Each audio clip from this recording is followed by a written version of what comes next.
You might have heard of a product called ear butter, something that we offer to plug your holes, but what do you know about it?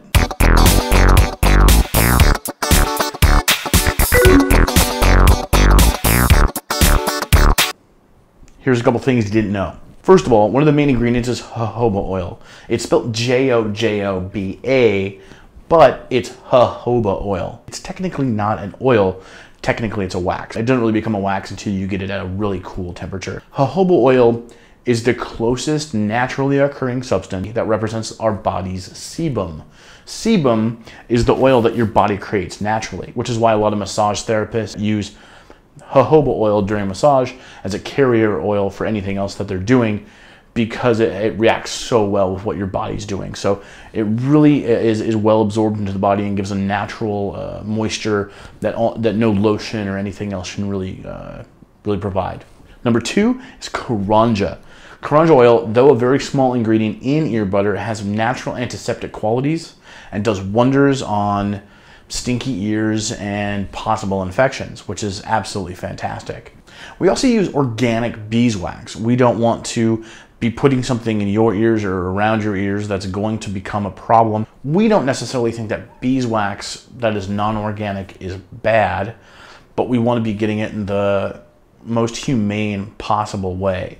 So beeswax is the main component. It's that, along with the coconut oil, are what cause it to harden, making it not too oily, but also viscous enough to be able to put on your ears, so you're not trying to like scrape off like a candle or something like that. Also, we have vitamin E oil in our ear butter. Obviously, there's not a whole lot of explanation that needs to be said about this. Vitamin E oil is notoriously good for your skin, and I really probably don't have to go much further on that one. We use coconut oil, as I mentioned earlier, while talking about the beeswax, which is absolutely amazing for the hardening, but also coconut oil has a lot of its own additional qualities for cell regeneration and things like that. We also use emu oil in our non-vegan ear butter. Emu oil can go in there and take bad blowouts and red and scarred earlobes and turn them over time into something that is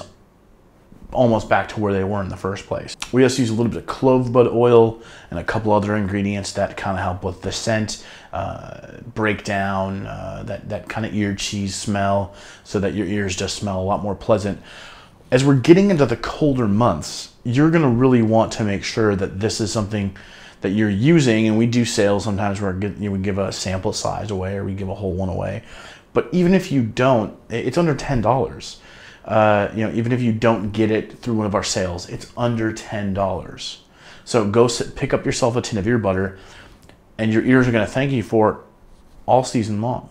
In our next video, we're going to discuss horror stories about stretching your ears. If you have anything that you think is a horror story, tell us in the comments below, and we are going to bring these stories forward and talk about why these things have happened. So I'm looking forward to hearing your horror stories. Let's talk about those so that we can educate future ear stretchers. Hey, if you like what we're doing here, please subscribe. In addition to that, I'm in Asia at the moment, and I travel around a good amount. So if you want to see my travels, click right here, and you're able to subscribe to our channel. That kind of wraps up a lot of my travel.